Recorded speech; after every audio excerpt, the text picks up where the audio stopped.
Welcome to the Nation Diplomatic Dispatch, your window into the world of diplomacy and international affairs. Malaysia and the Netherlands share a long-standing relationship built on mutual trust, trade, and cooperation. As one of Malaysia's key partners, the Netherlands has played a significant role in trade, innovation, and sustainability, with deep-rooted ties spanning economic, environmental, and cultural collaborations. As both countries look toward a future of sustainable growth, resilient water management, and technological advancement, there is much to discuss. Today, we explore this trusted friendship with His Excellency Jacques Werner, Ambassador of the Kingdom of the Netherlands to Malaysia.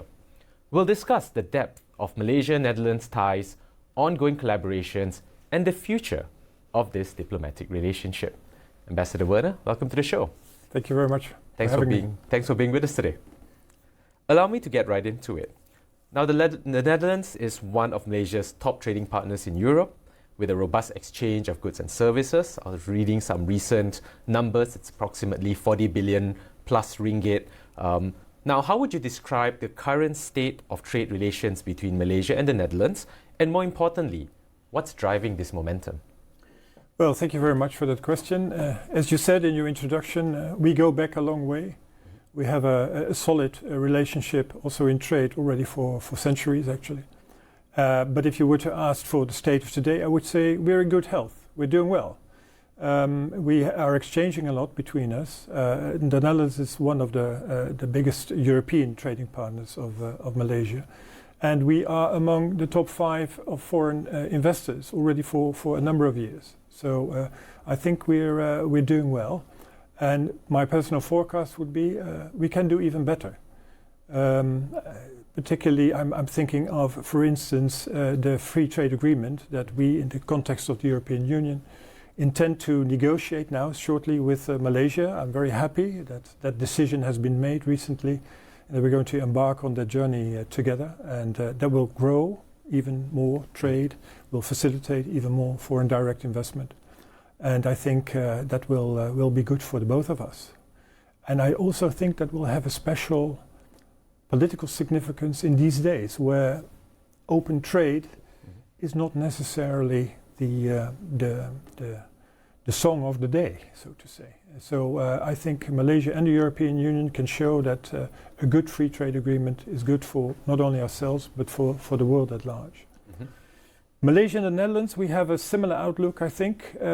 We consider ourselves the gateway into Europe. Malaysia is, for us and for everybody, the gateway into ASEAN. And I think that means that we have a good positions to work on this even better and growing relationship. And speaking of that gateway, Ambassador, I think that's a very nice way to phrase it. Dutch companies like Philips and Friesland-Campina. I was also reading there is a semiconductor company that's been based in Malaysia since the 1960s, have had a strong footprint here. Now, could you highlight the major industries where Dutch businesses are investing in Malaysia, or what is the new interest, if you could call it that today? Well, you start with basically the food and agro sector. Friesland-Campina, which is Dutch lady, actually. Oh. This is possibly a name familiar to many Malaysians. Very much so. Is a big investor already for a long time in Malaysia, and a household name in many Malaysian families, as it was actually in our own, in the Netherlands as well.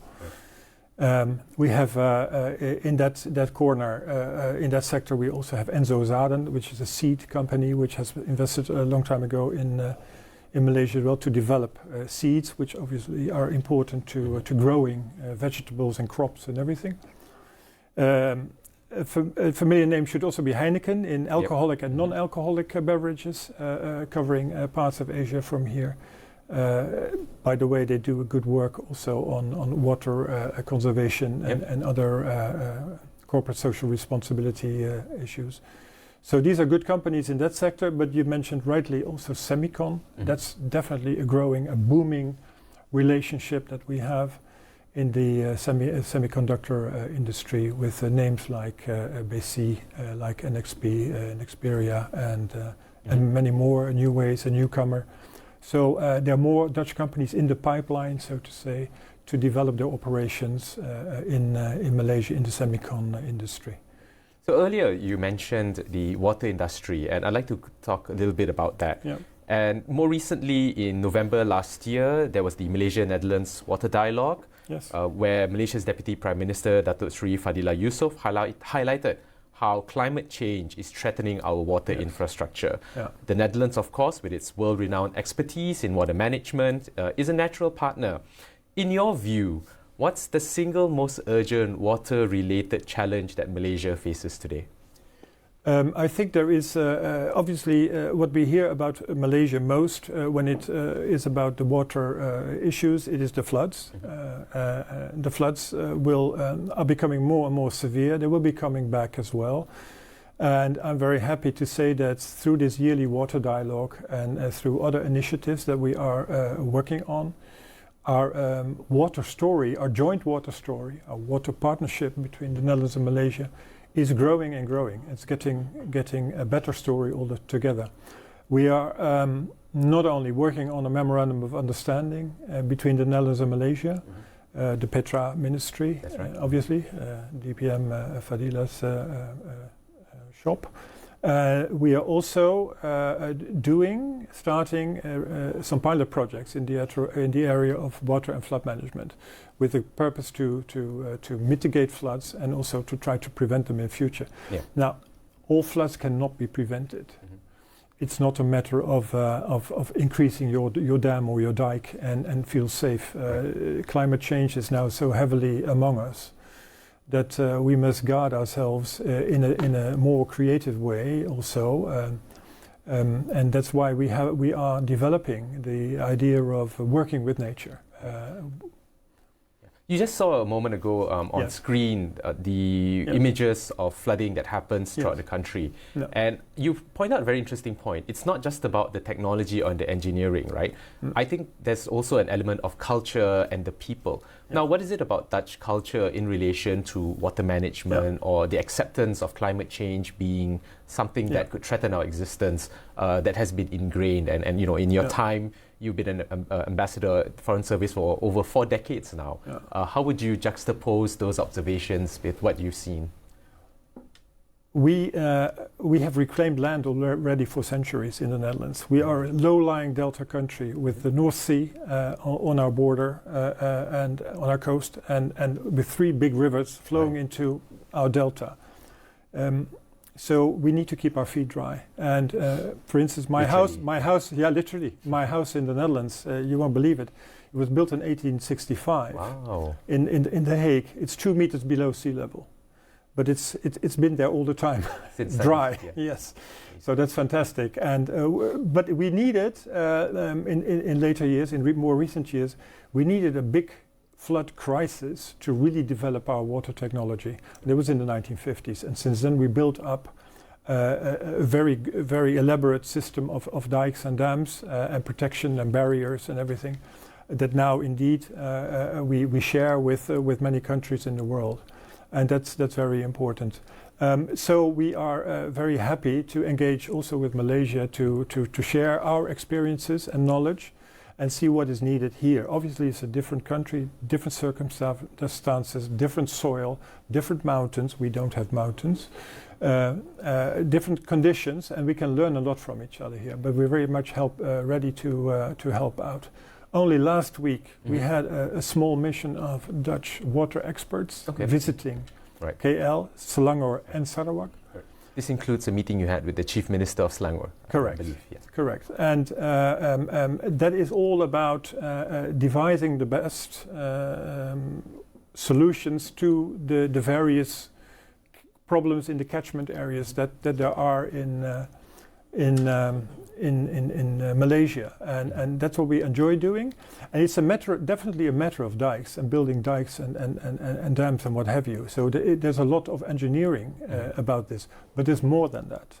It's also working with nature, giving room to the river, and basically integrating all the interests that there are in a certain area, catchment area. Also industrial, also residential, also tourism and leisure, and also nature, and also agro industry, so food production. Right. All these and more interest should come in a new governance model whereby every stakeholder has its say to come up with a consensual approach for this bigger integrated problem. And not only in the low-lying area, also higher up the river, so to say. Because what you do high up in the river will have its effects down, obviously, down in the delta.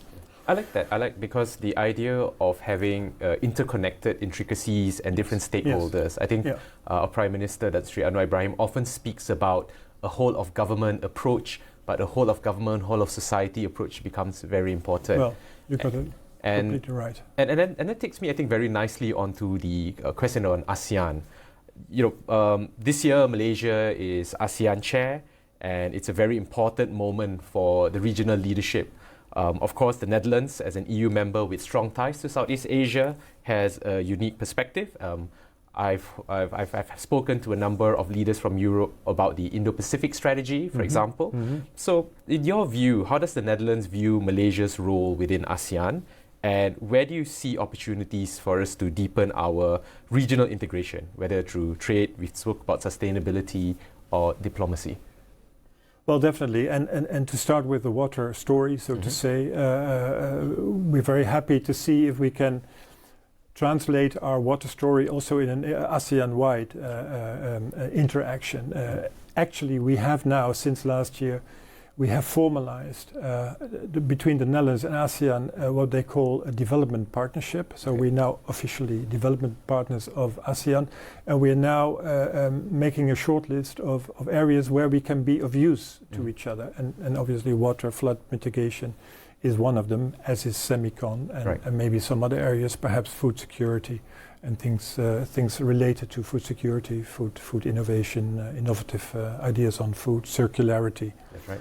In these sectors is also something that we would love to share and explore together on how we can move forward.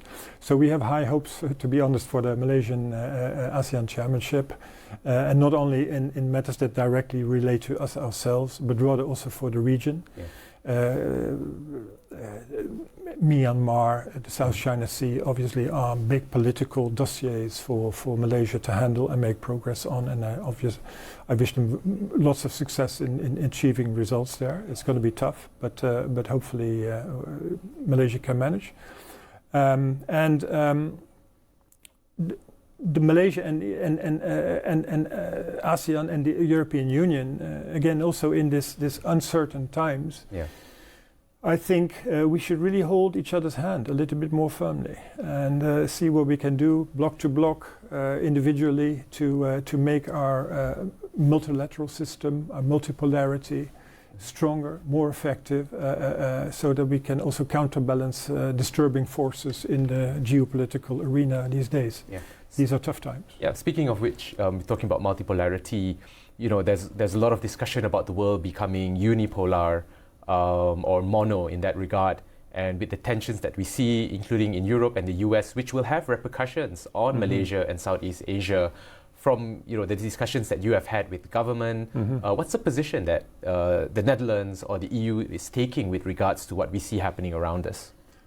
Well, as you will have seen, it's every day is a day full of surprises. That's right.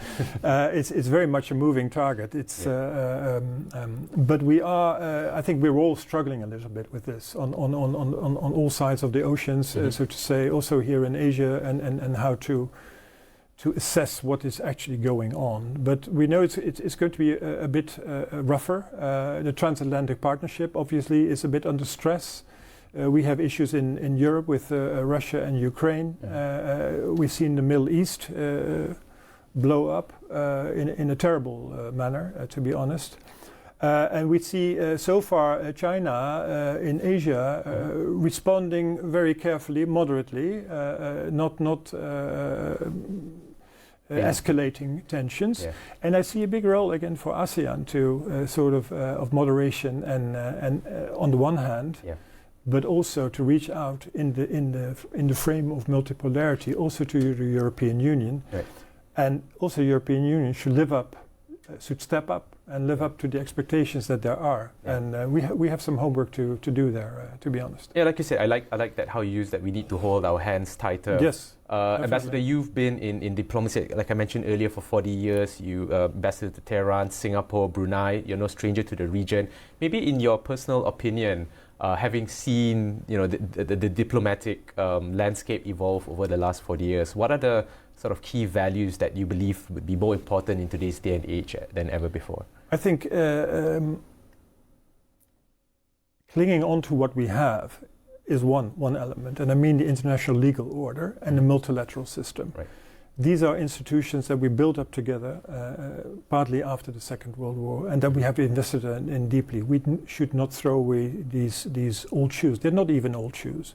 They're good shoes. They still fit. Yeah, that's right. We shouldn't throw them away. We should keep on investing in them. At the same time, we realize that things are changing, and we cannot keep on repeating what we've already been doing all the time. So we should be open also to new ideas and new partnerships, and that's why I say we should hold each other hand a little bit more firmly than in the past, because relationships matter. And I think what we should learn to do a bit better is to understand how relationships work here in Asia. Yeah.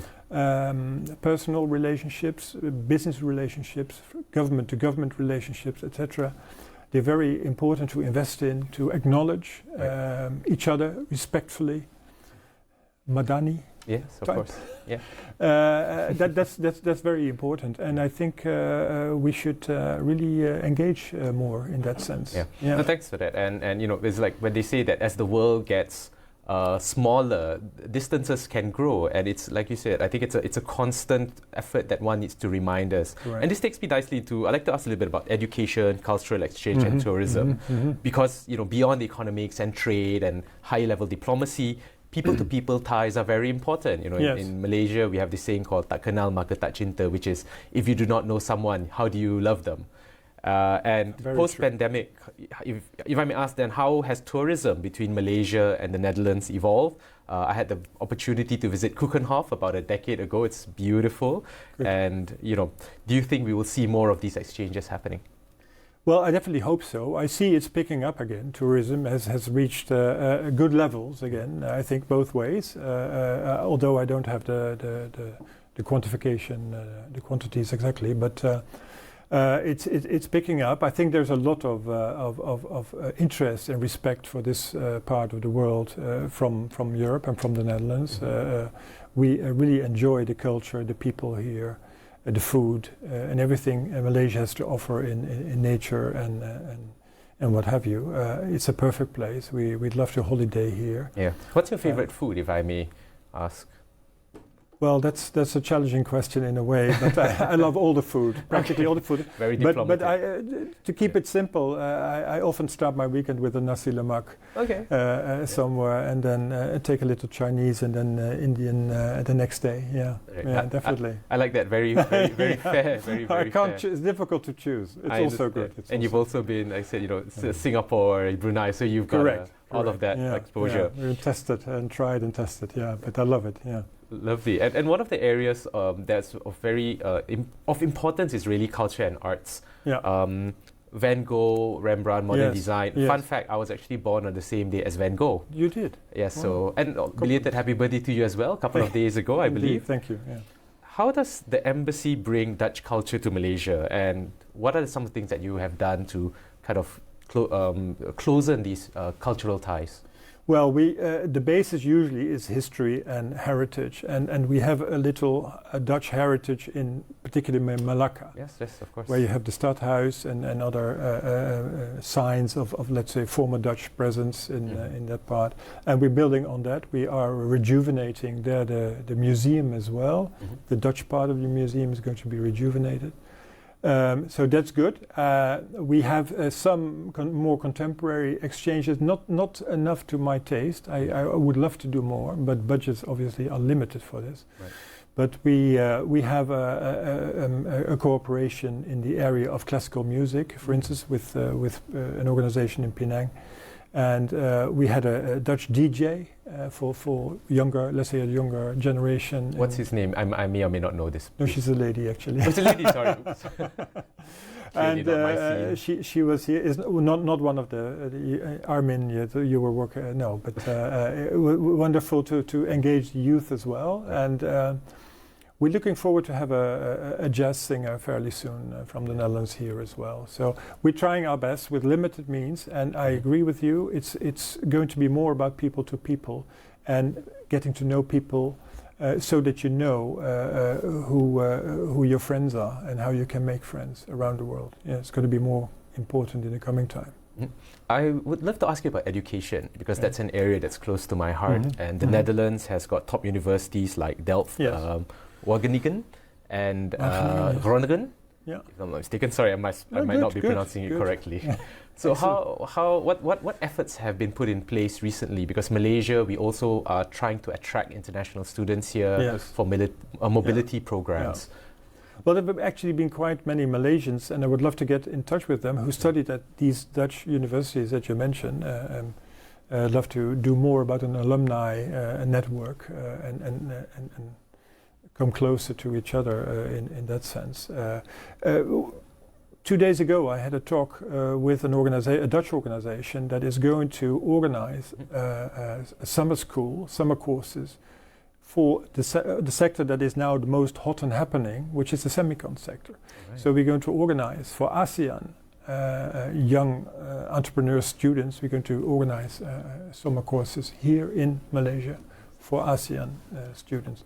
So there you have it. I think it's important that we together see what we can do about the talent crunch. There is a talent crunch in a number of sectors in Malaysia, and we'd love to try to help out. And in the semicon sector, which is probably the most topical in our relationship as we speak, we are also trying to connect the Dutch ecosystem of semicon, which is actually in the south of Holland, in the Eindhoven area, where ASML has its head office, to connect with the Malaysian semicon sector, also through the Malaysian Semiconductor Industries Association, MSIA, who's been recently to the Netherlands to have a look and see what we can do in terms of connecting the two ecosystems. Of course, what ASML is doing is looked up by all segments of the world because it's such sophisticated machinery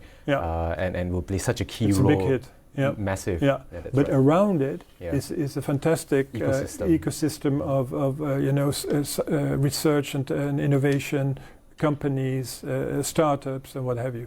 And that sort of model we'd like to connect also with Malaysia, I think, for the benefit of both of us. Right. Ambassador, we've got just about a minute left. So if I may ask you, as we wrap up, as we look to the horizon, Malaysia and Netherlands, you've spoken about the foundation that we've built. Where do you hope this partnership takes us, say, by 2030 and beyond? I really hope that what we're doing on the water cooperation now will really have resulted in something big and important, not only for the two of us, so to say, but for the region and for the world. And I am confident that we can make steps there. On semicon also, we can have these ecosystems better connected than today. I think in food security, there's more to be had than we are now doing. Also innovation in agriculture, there are better options that we can pursue.